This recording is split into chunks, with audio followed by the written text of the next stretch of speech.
Hi, everybody. I just thought I'd drop on and show you the latest deck that I got. I believe it's a 2024 edition, but I got a good feeling about this deck. So I wanted to bless it a little bit before I opened it and enjoyed all its goodness. So I did bring a white candle to the table, and because it's a Thursday and it's a new moon out there, I'm bringing my new moon oil just for this. So I'm going to put a little bit. I usually like 3 drops. See if we can get 3 drops to fall here. Come on, baby. There we go. 1, 2, 3. Perfect.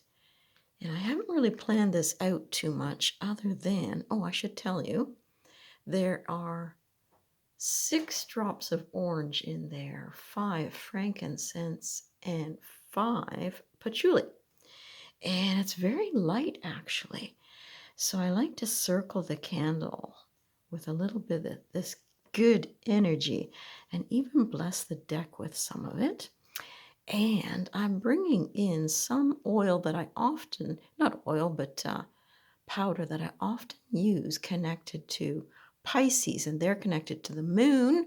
So I thought I would bring in, oh, look, a bean fell out.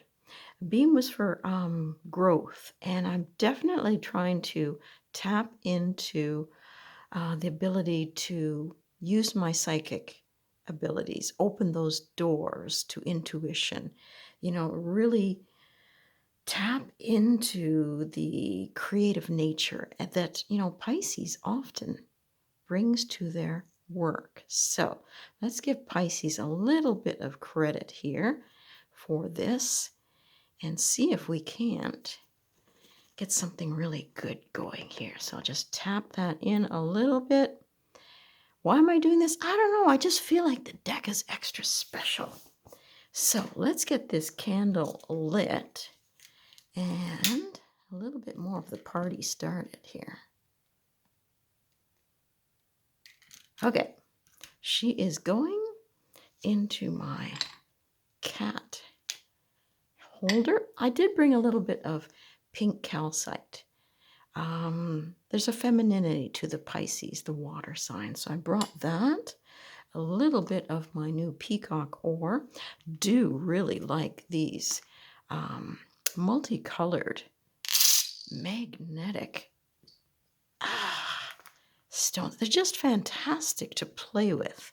So they have that little bit of a peacock look to them. They're coming in. The deck has had some essential oil put on it. And now I'm going to bring in a little bit of white willow. And when you're working with Thursday energy or Jupiter, sometimes you bring in some willow, some purples and blues, a little bit of pink. So I got that covered. And in the herb mix, I should tell you what was in there. In this little thing, there was basil, allspice, thyme, nutmeg, and cloves. So it's a spicy little number that's brought to the table. And then we're going to put some willow. Now, why willow? Other than what I've said so far, I got my little cheat sheet here that came with it. Often associated with the moon. Put that there so you can see it. Brings in the element of water. White willow bark can be good for spells and rituals and healing, as well as those of binding. So we're working on making my connection with this deck, binding myself. Before I've even opened it, I think that it's going to be very strong. So we're going to have love, we're going to have protection, and we're going to really be tapping into those psychic abilities, and the willow aids in that, and it does protect and bring boundaries. So as I'm doing my work, let me be protected, and let's get the energy of white willow happening. Superb already. I feel a little bit more magical. So I did take a little corner here and pull it off, and then we can see what it's like inside. Okay, so this is the Calandra Tarot by Michael Calandra. Now, one of the reasons that I got drawn to this was it said there was 2 extra cards, one for above and below. And I do like to do some ancestral work, and this had the pretty factor as well to it. So it says, the Calandra Tarot deck created by fantasy artist Michael Calandra is a mesmerizing work of luminous imagery inspired by traditional tarot. Calandra's hand-drawn art, and it seemed to have a little bit of watercolor to it, but it is indicating that it shows texture and palette of soft, glowing colors, resulting in a tarot deck that is both visually stunning and spiritually evocative. Okay, maybe that's better for you to see. Each card was intricately designed by the artist using traditional mediums of airbrush. Oh, okay. Acrylic paint and colored pencils. Beauty. The 80-card deck includes 2 additional cards that explore the duality of life, as above and so below. And it says it comes with a 120-page guidebook. So, doesn't have finger holes, but it does have a nice little opening here. And it slides off nicely. Something about this, I don't know. Guidebook by Trish Sullivan. So if you have this deck and you want to share anything with me, I would greatly appreciate it. So there are the backs. It's got that nature feel to it. To me, it looks like watercolor, the way it shades itself so delicately, but very nice. Now, the booklet, US Games is the publisher, and that might be a little bit bright, that light. Hang on. That makes it a little bit softer, a little bit more moody. So Trish Sullivan is the writer for the guidebook, and I was looking to see how many pages we do have in here. This one is sort of stuck. Anyway, about 115 plus. So there's some information about the artist and the author in the back. Using the tarot, so she's offering up a 3-card spread there. 1 for self-awareness. Okay, and then you don't get any images in here. Now that's a little bit of a rip-off, but we'll see what we can do. Okay, so just got to get this off, so pause and let me get the wrapper off. Okay, looking pretty nice. I'm going to bring down some of the willow. Ah, wonderful. And I've zoomed in a bit to give you a better look. So there is our Fool. And that you saw was the backs. It's kind of slippery. Has a little bit of spring to it, so I think it's going to be a fantastic shuffler. But let's see. So the Fool. We've got our typical dog, our sense of exploration, the white rose, and there's that sense of humor already in the cards. Enjoying seeing that. The Magician. Now that is kind of a interesting, I mean, the pose is fantastic, but the eyes turned upwards and inwards. This guy's really tapping into his thing. Okay, I'm going to have to adjust the lights for me. Okay, so we're on to our High Priestess. There is a signature down here in the corner. Don't think that's going to bother me too much. But again, I like the lighting that's appearing in here. So we've got our moon, we've got the pomegranates on her cape, the 2 pillars, and her headdress. The Empress. The rich colors behind her are really, if you see this in person, quite beautiful. There is a hare down here, little bunnies at her feet. And she has that sort of sense of in control, but in a very feminine, soft way. And I love the background. Yeah, it looks like she could just step off of that throne. So I like the fact that the nature is surrounding her and she's comfortable in it. So there is our emperor.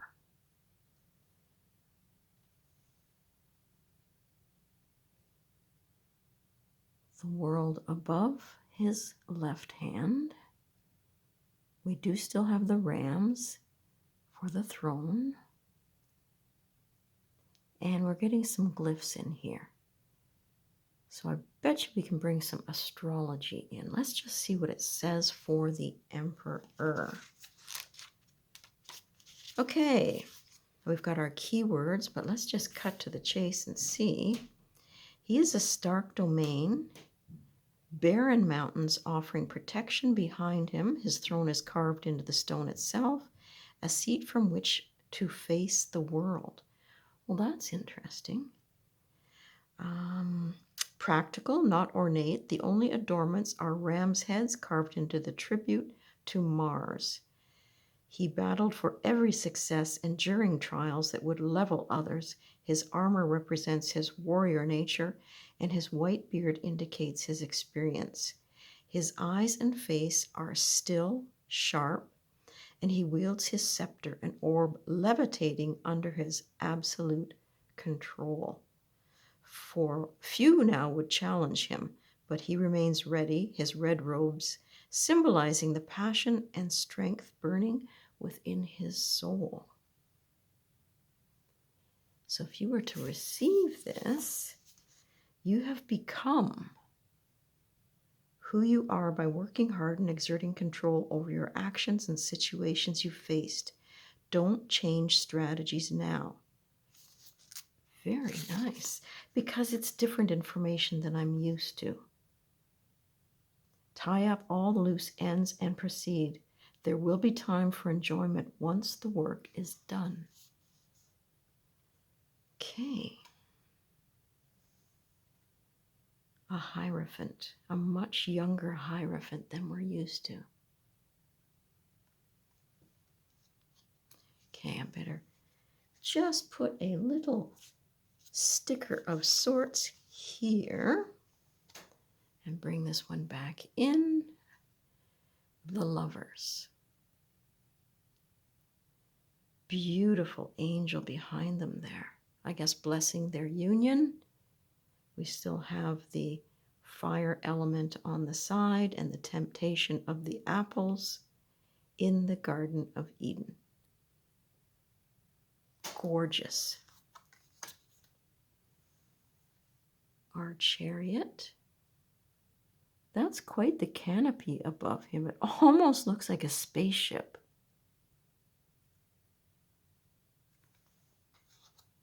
Strength. So it's easy to read and find the numerology on the bottom, but you still, because it's borderless, have all this endless amount to let your eyes travel through. There is the Hermit. There's a great sense of lighting coming off these cards. I'm absolutely thrilled. I like the rainbow effect happening here in the robe. And the fact that they are borderless, yummy. Wheel of Fortune.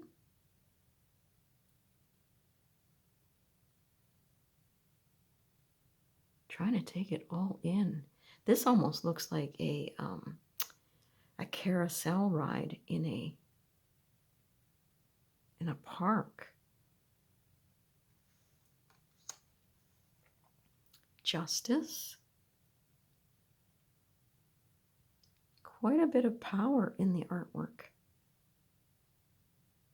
So there's a good balance between the strength of the images and the colors bringing in the softness. The Hanged Man is a skeleton. Pretty nifty. Let's see what that one says. Hold on. Okay, now this one, we can see he's hanging from a tree branch, and he's deep within the foliage, and the branches twirl and twist around him, being determined not to act until he has reached an understanding of what is expected of him and what he requires of himself. Darkness surrounds him, but he still remains willingly caught up in the vines.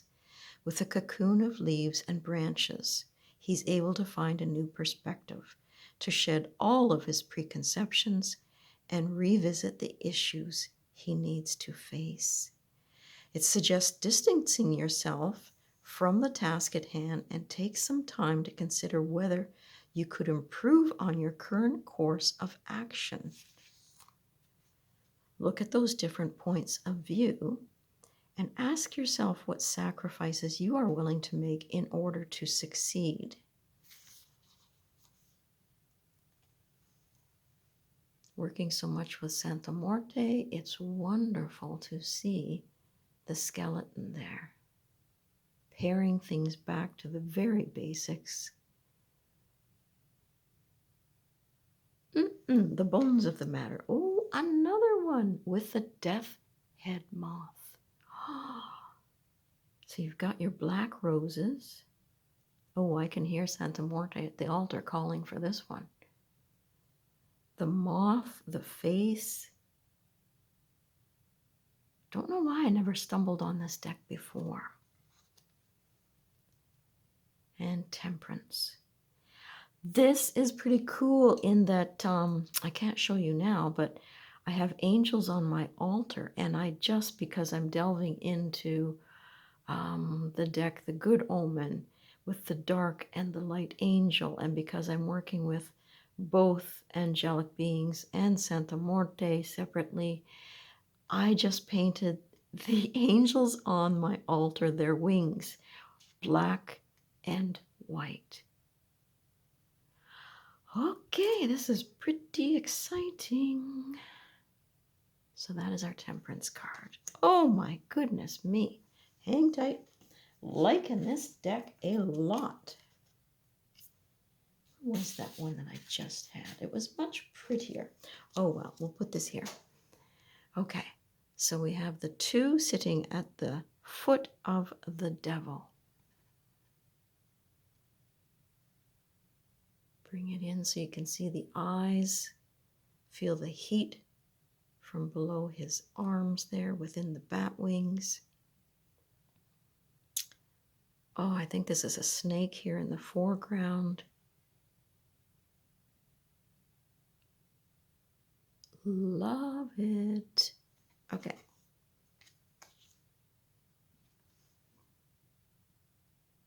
The Tower. That's got to be the scariest tower card I've ever seen. So there, she's covered. I think I can show that one. The Star. It's just because my station has been nailed in the past. So we're spilling out the liquid in equal amounts, but her eyes, she's really concentrating on what she's doing and nourishing and being blessed.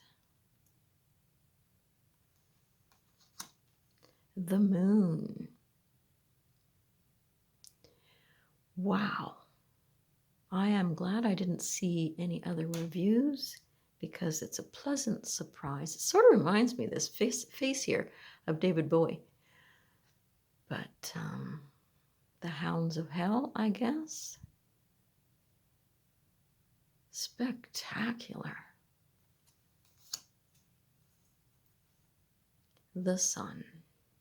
So it's not a naked boy. Look at the grin on that sun. Judgment. So it looks like a skeleton and a partial skeleton human are having a conversation down here. And she's weighing the whole situation. The world. Gentle. Love the little critter on her. Okay, so now these might be our extra cards here.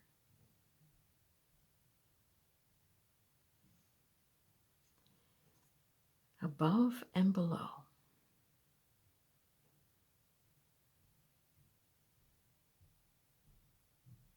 Very nice. Okay, so now we're going to go into the minors. The Ace of Pentacles.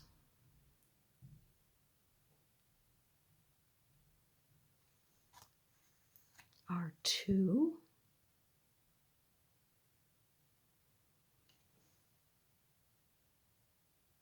There's a lot of energy in that water.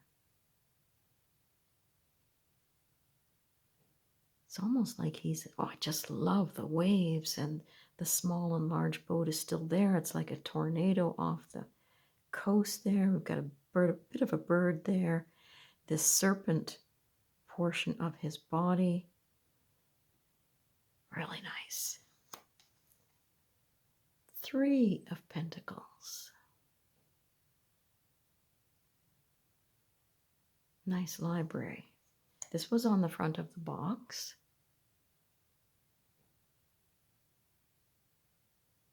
It's almost like she's chained to money, greed, but yet looking after herself. She's got to protect what she has.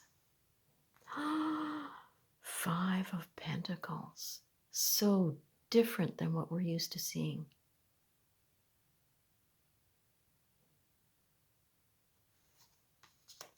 Six.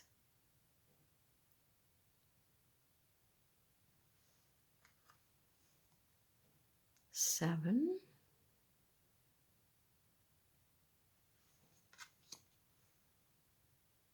Our 8. Nice perspective on that one. Hard at it. 9 of Pentacles. Look at that face. And it's neat that the, I think it's a falcon, is looking right at us.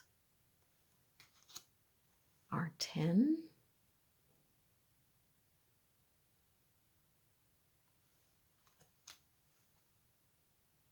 Page, beautiful page. Our Knight.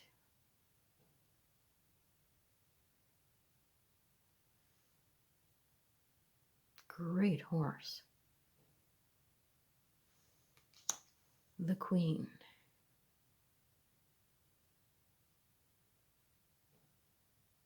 Young. And our King.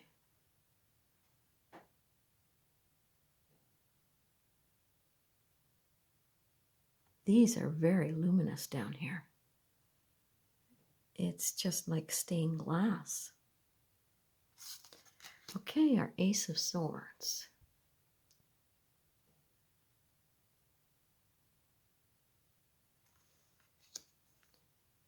The wise woman to me. Oh my.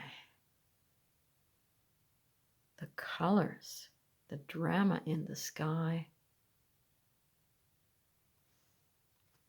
This is the one that was on the back of the box that looked phenomenal. The way they've drawn each of the fabric folds, the blessings from, whether it's, doesn't look like Mother Mary, but definitely blessings. Even the effect of the lighting in the wall and all the colors. But the fabric is to die for. 5 of Swords. A little less of that bully look on his face. It's just a sense of accomplishment and victory. And as my husband says, someone wins. He wins. The 6.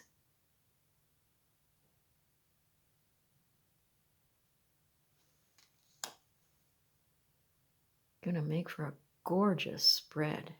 7 of Swords.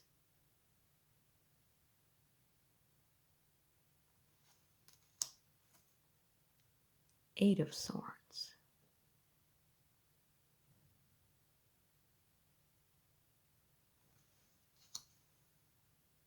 9.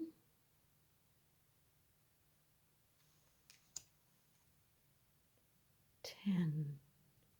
Not as gruesome as some. His eyes. I guess it's, what have you learned from this situation? Go in, find the hurt, the pain, find the answers. Our Page. Ready for action. Oh, look at this Knight. I want to put the court cards together if I have time. Our Queen. And our King.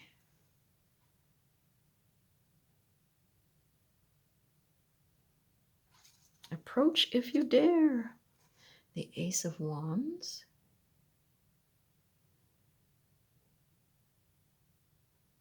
There's definite blurring in some of the areas because they want to highlight that hand thrusting with the ace. Okay, so our 2. Quite a luminous orb. 3.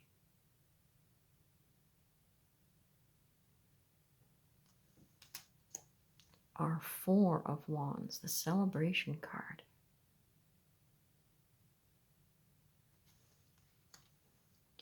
Our 5 of Wands. The look on this girl's face. Everybody wants a piece of action. 6.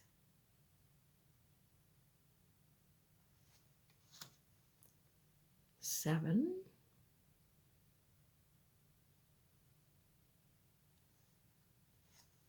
I want to see that face again. Wow. Our 8. Some people talk about definition of this as being arrows of love, but definitely messages. Our 9 of Wands.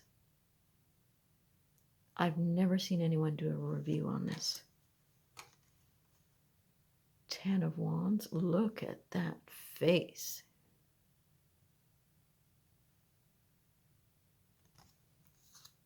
Our Page.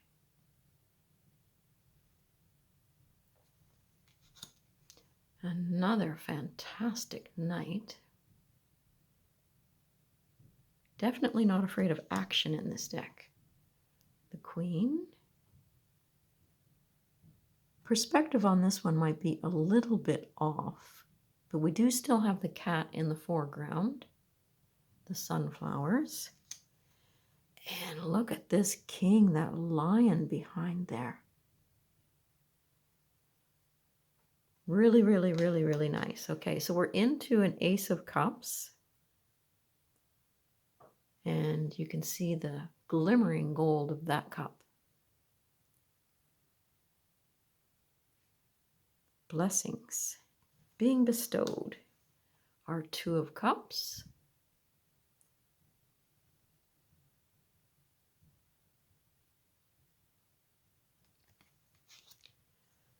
Three of Cups. Let me check that one out first. Yep, she's okay.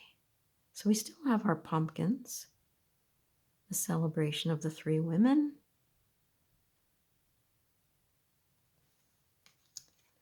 This guy looks a little bit sad.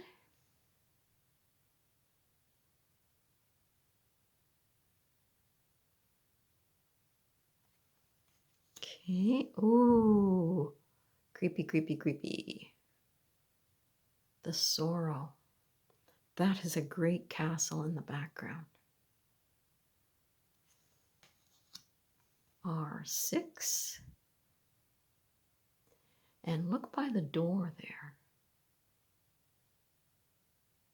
Elderly gentleman. The 7. Possibilities. Needing to pick, make a choice. Oh, look at this one. 8 of Cups. We can see there's a bit of a road there, and he's sitting in amongst the gap between the cups. Beautiful globe there. It's not picking up all the oranges, but there's quite an aura around that. Poised and ready. 9 of Cups. 10 of Cups.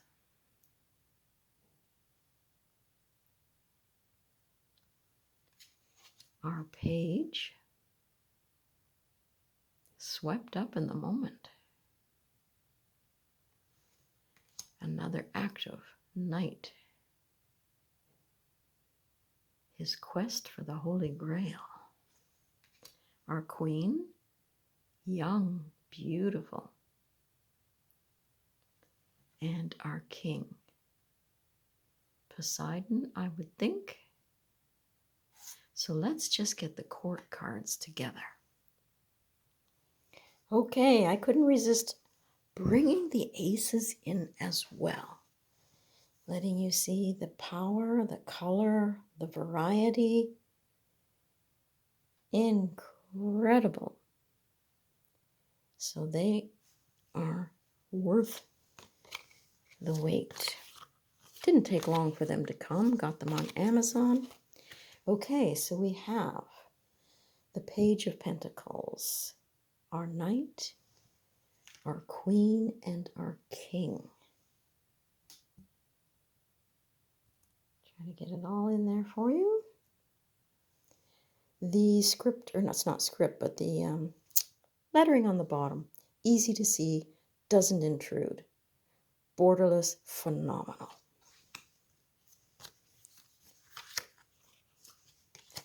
There are our sword suit.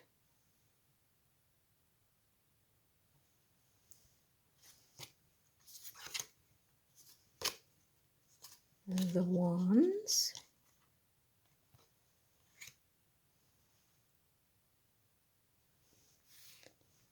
And the delicate cups.